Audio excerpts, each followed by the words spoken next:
आज से नहीं, हजारों साल पहले से हो रही है। तुम कहोगे मौलाना कहाँ हो रही है? तो ये तैयारी की इब्तदा, इस तैयारी की इब्तदा मकामे मीना से, मैदाने मीना से कराई गई। मीना के मैदान से करबला की तैयारी, इधर करबला का मैदान, उधर मीना का मैदान। तुम कहोगे मौलाना इसका क्या संगम है, कहाँ करबला कहाँ मीना, इन दोनों का क्या तोड़ जोड़? तो तोड़ भी सुनो, जोड़ भी सुनो।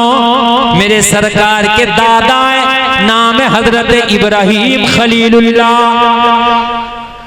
सरकार हजरत इब्राहिम की नस्ल से है। किसकी नस्ल से है? हजरत इब्राहिम। मैं बड़े पॉइंट की बात बताऊंगा, सारे लोग जरा तवज्जो से करो, इस पॉइंट को नोट करके जाएं, याद करें। स्टेज जरा तवज्जो के साथ। हजरत इब्राहिम की दो बीवियां, कितनी? इधर वाले बोले। एक बीवी हजरत हाजरा, एक बीवी हजरत सारा। कितनी बीवियां? हजरत हाजरा, हजरत सारा। हजरत हाजरा का एक बेटा नाम है हजरत इस्माइल, हजरत सारा का एक बेटा नाम है हजरत इसहाक। याद रखना दोनों बातें, मैं बहुत पॉइंट और नुक्ते की बात बता करके जा रहा हूं, अगर समझ में नहीं आई तो नुकसान आपका है। हजरत इब्राहिम की दो बीवियां, दोनों बीवियों का एक एक बेटा। हजरत इस्माइल की नस्ल से मेरे नबी, और हजरत इसहाक की नस्ल से हजरत यूसुफ वाली नस्ल चल चल। हजरत इसहाक के बेटे हजरत याकूब, हजरत याकूब के बेटे यूसुफ, हजरत जकरिया, हजरत याहिया, हजरत यूनुस, ये सब ये नस्ल चली है। बात समझ में आ रही है? हजरत इसहाक की नस्ल में हजरत ईसा तक 20 नबी आए, लेकिन हजरत इस्माइल की नस्ल में हजरत इस्माइल के बाद कोई नबी नहीं आया, डायरेक्ट मेरे नबी आया। हजरत इस्माइल के बाद डायरेक्ट मोहम्मदुर रसूलुल्लाह। यानी बीच में जो कड़ियां हैं वो दादा गुजरे, लेकिन वो नबी नहीं गुजरे। कुसई है, किलाब है, हाशिम है, अब्दुल मुत्तलिब है, ये सब नबी नहीं है। बात समझ में आ रही है कि नहीं आ रही है? हजरत इसहाक की नस्ल में 20 नबी, और हजरत इस्माइल की नस्ल में कोई नबी नहीं, सिर्फ लास्ट में मेरे नबी। हजरत इब्राहिम से कहा गया, इब्राहिम तुम्हारे बेटे की कुर्बानी चाहिए, किसकी मौला? इस्माइल की। सुना कि नहीं सुना आपने? किसकी कुर्बानी चाहिए? हजरत इब्राहिम ने इस्माइल को बुलाया और बुला के कहा, बेटा इन्नी अरा फिल मनामी अन्नी अज़बहु का फंजुर माज़ा तरा, क़ाल या अबत फ़अल मा तुअमरु सतजिदुनी इंशाअल्लाहु मिनस साबिरीन। कहा बेटा हमने ख्वाब देखा है कि हम तुम्हें ज़िबह कर रहे हैं, तुम्हारी क्या राय है? तो हजरत इस्माइल ने अर्ज़ की, बाबा अल्लाह ने जो हुक्म दिया है तुम कर गुजरो, रही मेरी बात तो मुझे अल्लाह ने चाहा तो साबिरों में से पाओगे। अब मेरा सवाल ये है कि हजरत इस्माइल भी हजरत इब्राहिम का बेटा, हजरत इसहाक भी हजरत इब्राहिम का बेटा, तो इस्माइल की कुर्बानी क्यों मांगी गई? इसहाक की भी तो मांगी जा सकती थी, बेटा तो वो भी उन्हीं का है ना, वो भी तो इब्राहिम का बेटा है ना। तो ये भी तो कहा जाता था, सकता था कि इब्राहिम जाओ इसहाक को जाकर मीना में कुर्बान करो, लेकिन इसहाक को तो नहीं कहा गया। इस्माइल को क्यों कहा गया? इसलिए कहा गया हजरत इस्माइल की नस्ल में प्यारे नबी हैं और नबी की नस्ल में हुसैन है। इस कुर्बानी की इब्तिदा इस्माइल से कराई जा रही है, जिसकी बुनियाद मीना में रखी गई थी। उस बिल्डिंग की इमारत की तकमील करबला में जाके मुकम्मल हुई है। जो गला मीना में कटने से रह गया था, उसी नस्ल से करबला में मुकम्मल तरीके से गला कटा है। हाँ, इसलिए इसकी तैयारी आज से नहीं मीना से शुरू करा दी थी। और इस्माइल ने कहा भी था, मेरी बात नहीं है, आपको जो हुक्म दिया करो। अगर आपको हुक्म दिया कि इस्माइल को कुर्बान करो तो बाबा जान कर दो, रही मेरी बात। तो देखिए जुमला बोल रहा हूँ, क्या कहा? इन कहा इंशाअल्लाहु मिनस साबिरीन, कहा मुझे अल्लाह ने चाहा तो सब्र करने वालों में से पाओगे। काय में से पाओगे? सब्र करने वालों में से। सब्र की इब्तिदा इस्माइल ने मिना में कर दी और सब्र की इंतहा हुसैन ने करबला में कर दी। यहाँ से सब्र की इब्तिदा हुई। कुरान ने कहा सब्र का लफ्ज है, हजरत इस्माइल ने कहा तो साबिरों में से पाओगे, और हुसैन ने वही इंतहा करबला में की। कभी अली असगर का गला देके, कभी जवान कासिम की जवानी देके, कभी औला मोहम्मद का बचपना देके, कभी अपना गला देके। हजरत सलमान फारसी जगह खाना लेकर आओ। हजरत सलमान फारसी मस्जिद नबवी से बाहर निकले तो सबसे पहले हजरत फातिमा का दरवाजा खुला नजर आया। हजरत फातिमा के दरवाजे पे खड़े हुए, खड़े होने के बाद दस्तक दे दिया। अर्ज की बीबी, मस्जिद नबवी में एक मेहमान आया, आपके बाबा जान ने खाना मंगाया है, खाना दे दे।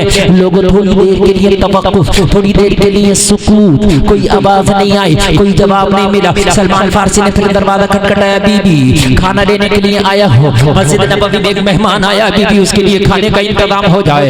अल्लाह अल्लाह सुकूत। तीसरी मर्तबा सलमान फारसी ने दस्तक दिया, और जब दस्तक दिया सलमान फारसी ने कहा बीबी खाना चाहता हूँ। हजरत फातिमा के घर में आज खुद फाका था, आज बच्चों को भी फाके से सुलाया था। लोगों ये हजरत फातिमा का घर है, आज खाने के लिए कुछ नहीं है। हजरत फातिमा के घर में कई दिन का फाका है। सलमान फारसी ने आके एक आदमी के खाने का सवाल कर दिया, और जब फातिमा के घर में खुद फाका है, और इस घर से हजरत अली ने पगड़ी की शक्ल में चंदा भी दे दिया है। जलसे में आने वालों जरा गौर तो करो है, ये हैं अल्लाह वाले। घर में बच्चे फाके से हैं, घर में बीबी फातिमा खुद फाके से हैं, घर में चूल्हा नहीं जला है, घर में कई दिन का फाका है, लेकिन सलमान फारसी ने दस्तक दे दिए, दीदी खाना चाहिए। आपके बाबा जान की बारगाह में एक मेहमान आया है, कई दिन का फाके का है, उसको खाना चाहिए। ओ लोगों, घर से मनादी नहीं हुई, ये अली का घर है, जिसके दर से किसी साइल को कभी खाली हाथ नहीं भेजा जाता है। घर से मनादी नहीं हुई। काफी देर के बाद में सलमान फारसी दरवाजे पे खड़ा है, दरवाजे पे सलमान फारसी के हाथ में कम्बल दे दिया गया। कम्बल लाके बीबी फातिमा के घर से कम्बल आया, और सलमान फारसी के हाथ में देके कहा गया, ओ सलमान फारसी हमारे घर में तो कई दिन का फाका है, बच्चे भी फाका से हैं, खाना नहीं खाया है। ओ सलमान फारसी तूने आकर के सवाल कर दिया, हमारे दरवाजे से खाली हाथ भेजा जाए, ये हमारी शान नहीं है, ये कम्बल ले जा। और ले जाने के बाद में मदीना में किसी की बाजार, किसी की दुकान पर चला जाना, इस कम्बल को जाकर बेच देना, उससे जो कीमत मिले उससे खाना खरीद के ले जा, और जाकर के उस भूखों को खिला दे जो मस्जिद नबवी में बैठा है। और ये कम्बल अगर ना बिके तो इसे गिरवी रख देना, और गिरवी रखने के बाद में इस कम्बल से जो कीमत हासिल हो उस पैसे से खाना खरीद के उस भूखे को खिला दे जो मस्जिद नबवी में जाके बैठा है। ये अली का घर है, ये फातिमा का घर है, ये मोहम्मद रसूलुल्लाह का घर है। लोगों जरा गौर करो, हजरत सलमान फारसी ने कम्बल लिया, हाथ कांपने लगे। अर्ज करते हैं बीबी सलमान फारसी की इतनी औकात कहाँ है कि सैयदा का कम्बल जाके बेचे? सलमान फारसी की इतनी औकात कहाँ है कि हसनैन करीमैन का कम्बल बेच दे? सलमान फारसी की इतनी औकात कहाँ है कि नबी के नवासों का जाके कम्बल बेचे? ओ फातिमा, मेरी इतनी ताकत नहीं, मैं किसी के और दरवाजे पे जाकर दस्तक दे दूंगा, किसी और से खाना ले आऊंगा। हजरत फातिमा ने कहा सलमान फारसी ये मेरा हुक्म है, आज खाना जाएगा तो फातिमा के घर से जाएगा, खाना जाएगा तो फातिमा के घर का जाएगा। ये अली का घर है, ये अली का घर है। साइल कभी खाली हाथ नहीं गया। सलमान फारसी को जब हुक्म हुआ तब सलमान फारसी कैसे बैठ जाए? सलमान फारसी कैसे खामोश हो जाए? सैयदा कायनात बोली मेरा हुक्म है, इसे जाके बेच। खाना आज मेरे पैसे से खिलाया जाएगा। सलमान फारसी को हुक्म हुआ, कम्बल लिया, मदीने में एक यहूदी की दुकान पर जाकर पहुंचे जो पुरानी चीजों को खरीदता था। जाकर के उसके सामने कम्बल पेश कर दिया, और पेश करके बोले मैं इस कम्बल को बेचना चाहता हूं, अगर जी चाहे तो खरीद ले, और अगर खरीदना ना चाहे तो गिरवी रख ले। गिरवी रख के इस कम्बल को मुझे कुछ कीमत दे दे इसकी। लोगों जरा गौर करो, मुझे कीमत दे दे। सलमान फारसी ने कहा मुझे कीमत दे दे। यहूदी बोला कीमत का क्या करोगे, कम्बल क्यों बेचना चाहते हो? कहने लगा बेचने की वजह यह है कि एक मेहमान आ गया है, भूखा है, उसे खाना खिलाना है। जैसे ही कंबल यहूदी के हाथ में दिया, लोगों ईमान के कानों से सुनना, जैसे यहूदी के हाथ में कंबल दिया, वो कंबल खोल के देखने लगा कैसा है कंबल। जैसे ही खोल के देखा तो कंबल से उसे एक अजीब सी खुशबू आई। जब उसे खुशबू आई तो तड़प गया, कहने लगा सलमान फारसी जब ये कंबल बेच रही था तो इतनी कीमती इतनी महंगी खुशबू लगा के क्यों लाए हो?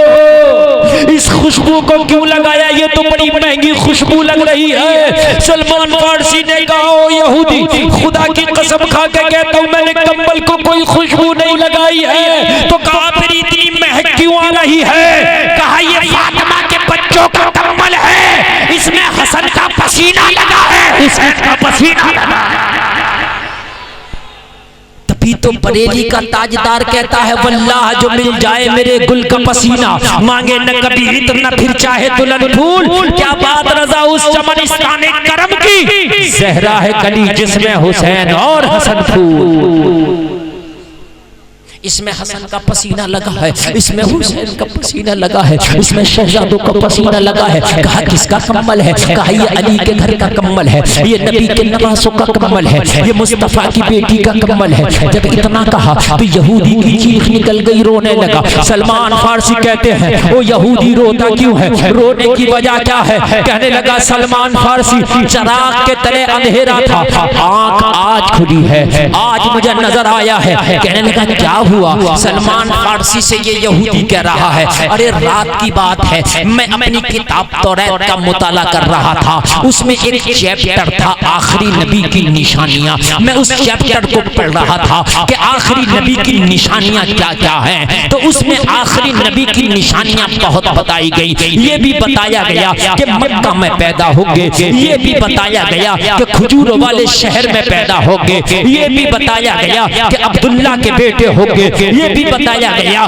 कि आमना के बेटे होंगे, ये भी बताया गया उसके अंदर के नाम मोहम्मद होगा। लेकिन एक निशानी ये बताई गई कि जो आखिरी नबी होगा उसकी एक निशानी ये होगी कि उसके घर वालों में खुद तो फाका होगा मगर वो भूखों को खाना खिलाते होंगे। उस नबी के घर वाले खुद तो फाका से होंगे मगर भूखों को खाना खिलाते होंगे। सलमान फारसी जब तूने ये कहा ये फातिमा का कंबल है, फातिमा के घर में खुद तो फाका है और फातिमा ने ये कंबल बेचने के लिए कहा कि बेच के भूखे को खाना खिला दो। तो वो चैप्टर तौरात का मुझे याद आ गया, अगर सच्चे नबी हैं तो वाकई मोहम्मद इब्ने अब्दुल्ला है, मोहम्मद अरबी है, सच्चे नबी हैं तो यही है। खड़ा हुआ दुकान के अंदर गया, जितना खाने का सामान था सारा सामान यहूदी ले आया, सिरका था, जौ था, शीरा था, शहद था, सब ले आया। लाने के बाद में कहने लगा सलमान फारसी मेरी दुकान में जितना भी खाने का सामान है सारा का सारा सामान जाओ सैयदा कायनात की बारगाह में ले जाओ। मैंने सारा सामान हजरत फातिमा की बारगाह के लिए कुर्बान कर दिया। सलमान फारसी ने कहा सैयदा कायनात बहुत खुददार है, अगर ये सारा माल जाके मैंने पेश कर दिया तो हो सकता है फातिमा मना कर दे, हो सकता है इस माल को कबूल ना करे। कहने लगा अगर कबूल ना करे सैयदा कायनात हजरत फातिमा इस माल को कबूल ना करे तो ए सलमान फारसी हजरत फातिमा से कह देना ओ फातिमा सारा माल आपके कदमों पे कुर्बान कर दिया है और खुद वो मुस्तफा की बारगाह में चला गया है कलमा पढ़ ले। मैं नबी की बारगाह में जा रहा हूं और मेरा सारा माल फातिमा के लिए ले जाओ। सुभान अल्लाह, ये नबी का घराना है, ये मोहम्मद रसूलुल्लाह का घराना है। मेरे भाई